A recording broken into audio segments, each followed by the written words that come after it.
Ashamar Kafune kabajamtoota hordoftoota fi daawwattoota Oromiyaa Global Media kun sagantaa oduu Oromiyaa Global Media ti oduu waliin Anibsaa Gadaati.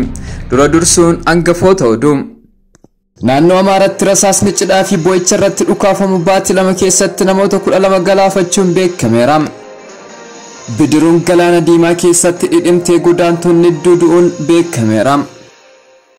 Neeton sodaa humna waraanaa Chaayinaa arrabsoo akka dhaabu Beijing gaafatteerti. Giddugalli to'annoo fi ittisa dhibee Ameerikaa CDC waggaa tokkoof biyyoota addunyaa 113 irra saroota biyyattii galchuu irraa dhorkaa kaa'uun beekameera. Kabajamtoota hordoftoota fi daawwattoota Oromiyaa Global Media chaanaalii keenya subscribe gochuun odeeffannoo waayitaawwan akka isin bira ga'u gochuu dandeettu. Amma oduu bal'inaan. Rasaasni cidhaa fi boo'icha irratti dhukaafamu baatii lama keessatti namoota 12 galaafachuun beekameera. Zalaalam Abbabaa guyyaa sanbataa tokko magaalaa obboleessi isaa kun ogummaan barsiisaa ta'ee jiraatu dhaquun taphachaa olee achuma bule. Bakki kun naannoo Amaaraa magaalaa Finoota Salaam jedhamu achitti wanti eeggame isa mudate. Gaafa dilbataa miseensonni maatii ollaa akka obboleessi isaa kun cidhaaf gara mirhaawii isaanii waliin deemuuf gaafachuu yaadata Zalaalam. Yeroo sanatti dhukaasatu waan tureef waliin deemuuf baay'ee gammadee baatullee irra deddeebii waan gaafatameef tole jechuun waliin deemu obboleessi isaa kun ibsee jira. Guyyaa dilbataa sana misirricha waliin gara maatii misirritti kan mirhaawitti argamtu imalanii achittis naannoo sa'aatii 9 yoo ta'u oduun hin dhagaamne tokko dhagahame. Zalaalam obboleessi isaa akka tasaa rasaasa cidha irratti dhukaafameen dhahame du'uun sa'aatii muraasan booda reeffi isaa dhufaa akka jiru itti himame. Obboleessi du'e kun maatiidhaaf ilma hangafaa ta'uu kan himan Zalaalam abbaan isaanii wayita inni mucaa waggaa 6 ture du'uu isaatii wal qabatee itti gaafatamummaa fudhachuun hunda isaanii kan bakkaan gaheessa ta'uu guddaa cimaa ibseera.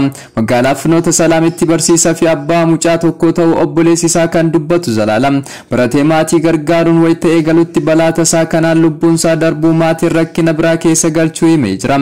Cidha sanarratti dhukaasni baay'ee waan dhukaafamaa tureef rasaasa eenyuun akka rukutame ajjeefamallee hanga yoonaatti akka hin baramne dubbatameera.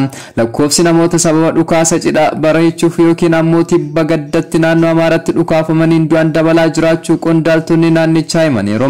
Godinaalee naannichaa rakkoon kun bal'inaan keessatti mudatu keessaa godinni Goojjam Bahaa isa tokkodha. Aanaalee godinichaa hunda keessatti balaan akkasii akka mudatu ogeessi miidiyaa fi kominikeeshinii qajeelcha poolisii godina Goojjam Bahaa Saajin Olaanaa Simanah Balaachoo himaniiru.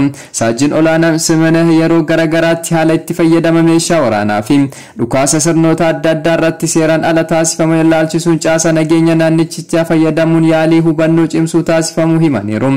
Haa ta'u malee jijjiiramni guddaan waan hin mul'anneef lakkoofsi namoota sirna boo'ichaa fi cidha irratti rasaasaan rukutamuun du'anii haala yaaddessaa ta'een dabalaa jiraachuu dubbatu qondaalli poolisii kun. Baatii eblatti hanga dhumaa caamsa qofatti godinicha keessatti namoonni 18 dhukaasa cidhaa fi boo'icha irratti dhukaafameen miidhaa irra gahe jechuun ibsanii jiru. Isaan keessaa namoonni 12 lubbuun isaanii darbu kanneen hafan 6 ammoo miidhaa qaama sadarkaa adda addaatiif saaxilamaniiru. Caasaan nageenya naannicha haala kana hambisuuf yaalii taasisuullee hawaasni tibba cidhaa fi boo'ichatti dhukaasan dabaluu akka addaatti waan fudhataniif dhabamsiisuun rakkisaa ta'uu himaniiru. Namoota baatiiwwan lamaan darban keessatti haala kanaan lubbuu isaanii darbee 12 keessaa tokko miseensa milishaa ta'uu kan dubbatan Saajin Simanah innis dhukaasa cidha tokko irratti eegalame dhaabsisuuf wayita yaalaa turetti rukutamuun ajjeefamuu dubbataniiru. Keessattuu dhukaasni sirni cidharraa kan miira machaa'inaatiin raawwatamu waan ta'aniif sababii meeshaa to'achuu dhabu hanqina of eeggannoo fi dhiibbaa uumuun lubbuun namoota akka darbu taasisuu himaniiru. Cidha irratti irra caalan balaa akkasiitiif kan saaxilaman ammoo firoota dhihoo misirrootaa fi amaammota yoo ta'an darbee darbees balaan kun misirrootas kan mudatu ta'uu himaniiru. Balaan gocha seeraan alaa qaqqabu kunis lubbuu namoota galaafachuun alatti burjaaja'iinsa hawaasummaa olaanoo hordofsiisaa jiraachuu ibsaniiru. Kana malees naannichatti aadaan dhiiga deebisuuf jedhamu waan jiruuf maatiin firri jalaa ajjeefame haloo baasuuf maatii nama ajjeesuu waan adeemsifamuuf jeequmsa hawaasa walxaxaa uumaa jiraachuu ibsaniiru. Kanaafuu gocha kana dhabamsiisuuf hojjetamu akka qabu Saajin Olaanaan Simanah hubachiisaniiru. Godaantonni Afrikaa osoo gara Yaman imalaa jiran qarqara biyyattiitti dooniin ittiin dhidhimuun hedduun du'aniiru. Namoonni handaara biyya Yaman bakka qarqara galaana Lahaaj jedhamutti qurxummii kiyyeessaa turan reeffa namoota 25 baasuu Afaappaan gabaaseera. Qondaaltonni naannawa kanaa doonii guyyaa 2 dura dhidhimte kanarraa namoota 160 hanga 200 ta'an turan jedhaniiru. Dhaabbanni dhimma godaantotaa idil-addunyaa bidiruun namoota hedduu qabattee dhidhimtee gabaasa jedhu mirkaneeffatee akka jiru himee jira. Gareen IOM bakka argamanii jiru kanneen lubbuu hafan gargaaraa jiru jedhee tiwiitarii isaa irratti barreesseera. Maddi oduu Yaman Adanaal Gahaad gamasaatiin namoonni 150 ta'an akka dhidhimanii achiin hafuu fi kanneen keessaa lammiilee Yaman 4 keessa jiraachuu gabaaseera. Bakki dooniin kun itti dhidhimtee Raasaa Al-Aaraa qarqara galaana yoo ta'u gara baha Baab Al-Mandaabitti argama. Dacheen bishaaniin uwwifame kan kiiloomeetira 20 bal'atee galaana Diimaatti marsee argamu kun bakka faddaalonni godaantota seeraan alaa deddeebisuuf itti fayyadamanidha. Bakki kun daangaa Jibuutii fi Yaman qarqara baasuu fi galoo galaana Eedan galaana Diimaa waliin kan wal qunnamsiisudha. Godaantonni kumaatamaan lakkaaman biyyoota gaanfa Afrikaa keessattuu Itoophiyaa fi Somaaliyaa irraa fuula kanarra darbuu Yaman keessa qaxxaamuranii gara Suudi Arabiyaatti imalu. Imala haala kana keessatti yeroo baay'ee dooniin dhidhimuun lubbuun godaantota galaana keessatti darbee jira. Eebla darbe doonii Yaman irraa gara Jibuutii imaltu galaana Diimaa keessatti dhidhimuun godaantonni 44 caalan dhidhimaniiru. Biyya waggoota 6 waraanatti jirtu Yaman keessatti godaantonni akka malee dararamu. Faddaaltotaa fi qaamoleen hidhattootan ta'uun ibsameera. IOM akka jedhutti erga Suudiin sababa weerara kooroonaa vaayirasiin daangaa ishee cufattee godaantonni 32,000 caalan daangaa irratti ugguramanii jiraachuu himteetti. Godaantonni kunneen nyaata, bishaan, dawoo nageenya, dawaa kan hin argannee fi bakkeetti kan dararamaa jiran ta'us himee jira. Oduu maddeen alaatti argannetti gaafa darbinu. Erga biyyoonni miseensa neetoo qormaatni cimaan Beejing irraa isaan mudachuusaa sodaa akka qaban ibsanii booda Chaayinaan deebii kenniteen biyyoonni kunneen holola maqaa balleessurraa akka of qusatan gaafatteetti. Meeshaa waraanaa niikulara gabbisuu dabalatee gochaan humna waraanaa Chaayinaan agarsiisaa jirtu hundi seera ittiin bulmaata idil-addunyaa kan sarbuudha jechuun neetoon gabaaseera. Chaayinaan seenaa keessatti yeroo jalqabaaf ajandaa ijoo neetoo kan taate bara kanadha. Chaayinaan kanarratti wayita deebii kennitu haalli fi amalli humna ittisa Chaayinaa diina ofirraa itti irratti kan xiyyeeffatudha. Kanaaf naatoon lafumaa ka'ee sodaa labsuu dhiisee marii irratti xiyyeeffachuu qaba jetteetti. Gamtaa Awurooppaatti ergamni addaa Chaayinaan humna ittisaa fi humna waraanaa keenya akkaataan ittiin ammayyeessaa jirtu iftoominaa fi fudhatama kan qabudha jettee jirti. Neetoon waa'ee guddina Chaayinaa irratti hubannoo sirrii qabaachuu akka qabuuf fedhii siyaasaa biyyoota miseensa garee kanaaf jecha biyyattiin guddinsa ishee akka hin dhaabnes ibsa Jarmiyaan kun ibsee jira. Neetoon guddina humna waraanaa Chaayinaa irraa sodaa akka qabu kan ibse walga'ii Brazil sitti guyyaa tokkoof geggeeffame irratti. Walga'ii kanarratti Joo Baayiden erga pirezidaantii USA ta'an yeroo jalqabaaf hirmaataniiru. Biyyoota Awurooppaa fi kaaba Ameerikaa 30 ta'an kan ijaarame Jarmiyaan siyaasaa fi humna waraanaa neetoo. Raashiyaa irraas doorsisni akka isa mudatu eeree jira.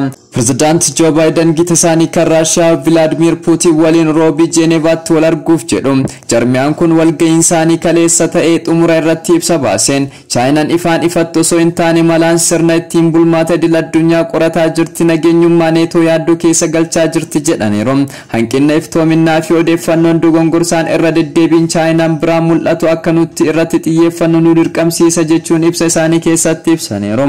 Hoogganaan neetoo Joons Stoltenberg Chaayinaa waliin waraana hololaa seenuu hin feenu jedhaniiru. Chaayinaan diina keenya miti jechuun gaazexeessitootatti himaniiru. Guddina diinagdee addunyaa irratti sadarkaa kan qabdu Chaayinaan dameen humna waraanaa ishee addunyaa irratti isa guddaadha. Miseensonni humna waraanaa ishee kan yeroo ammaa hidhatanii qophii irra jiran miliyoonaan lakkaa'amu ta'uu ibsameera. Baay'inni waraanaa Chaayinaa fi guddinni teeknooloojii biyyattiin damee kanarratti agarsiisaa jirtu biyyoota miseensota neetoo sodaa guddaa keessa galchee jira. Giddugalli to'annoo fi ittisa dhibee Ameerikaa CDC waggaa tokkoof biyyoota addunyaa 113 irra saroota biyyattii galchuurraa dhorkaa kaa'ee sodaa dhukkuba saree akka sababaatti kaasuudhaan uggurri kun saroota deeggarsa miiraa yookaan emotional support dogs jedhaman dabalatee saroota hunda akkan dabalatu yoo ta'u kanneen biyyoota jedhaman keessatti ji'oota 6 darban turanis ni ilaallata. Oduun kun kan dhagahame wayita lakkoofsi saroota biyyattiitti galanii haalan dabalittiidha. Wayita weerara vaayirasii kooroonaan keessa saroota ofitti fudhachuu haalan dabaleera jedhameera. CDC'n akka jedhutti saroonni dhibbaan lakkaaman waraqaa ragaa talaallii raabiyaas sobaa irratti argameera. Fayyaa fi nageenya saroota gara USA galan eegsisuu fi akkasumas gosoota vaayirasii raabiyaas hawaasatti akka hin dabarre eeguuf tarkaanfiin kun barbaachise jechuun CDC'n ibsee jira. Uggurri kun biyyoota ardii garaagaraa irra ta'an hedduu kan of keessaa qabu yoo ta'u, Itoophiyaa dabalatee Masrii, Keeniyaa, Biraazil fi Raashiyaan keessatti argamu. Uggurri kun biyyoota Afrikaa 52 irraa saroonni akka hin galle dhorkadha. USA saroota miliyoona tokko ta'an waggaan biyyatti galchiti. Saroonni biyyoota amma balaa guddaa qabu jedhamanii kanarraa galan lakkoofsa kana keessa 500 ta'u. Ameerikaatti saroonni talaallii yeroo waan argataniif dhukkubni saree maraatti bara 2007tti guutummaatti badee ture. Haa ta'u malee dhukkubni kun addunyaarra tamsa'ee kan jiru yoo ta'u waggaatti lubbuu 50,000 galaafata. Namni tokko raabiis qabamee yoo mallattoo agarsiisu eegale gara caaluu carraa lubbuu ooluu hin qabu. Wayita weerara kanatti lakkoofsi saroota ofitti fudhatamanii dabaluun sartifikeetii talaallii raabiis sobaa agarsiisuun kan dhuunfaan wal qabateedha jedhameera. 2020 keessa CDC'n saroota 450 ragaa talaallii sobaa wajjin gara USA galan argachuu himee jira. Kunis baroota darban lamaan wajjin wal biratti yoo qabamu 52 dabaleera jechuun CDC'n kan ta'an Dr. Imal Pirakiyaa miidiyaa NPR'tti himaniiru. Haala garmalee adda ta'e namoonni muraasni bineensota manaa qabanii fi jaalatan dhorkaa kaa'ame kanarraa bilisa ta'uu danda'u jedhan dhaabni kunis akkaataan ta'uu danda'u jarri CDC'f gara Ameerikaa dhufuun isaanii guyyoota 30 dura barreeffamaan yoo gaafatan carraa kan argachuu danda'u jedhameera. Uggurri waggaa tokkoof kaa'ame waxabajjii 14 kan eegalu yoo ta'u yeroon irra deddeebiin kan ilaalamu ta'uu ibsameera.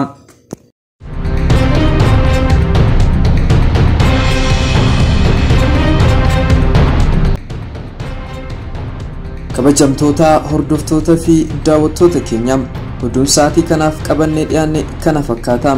Sagantaa Oromiyaa Global Media Afaan wajjin turtii gaarii.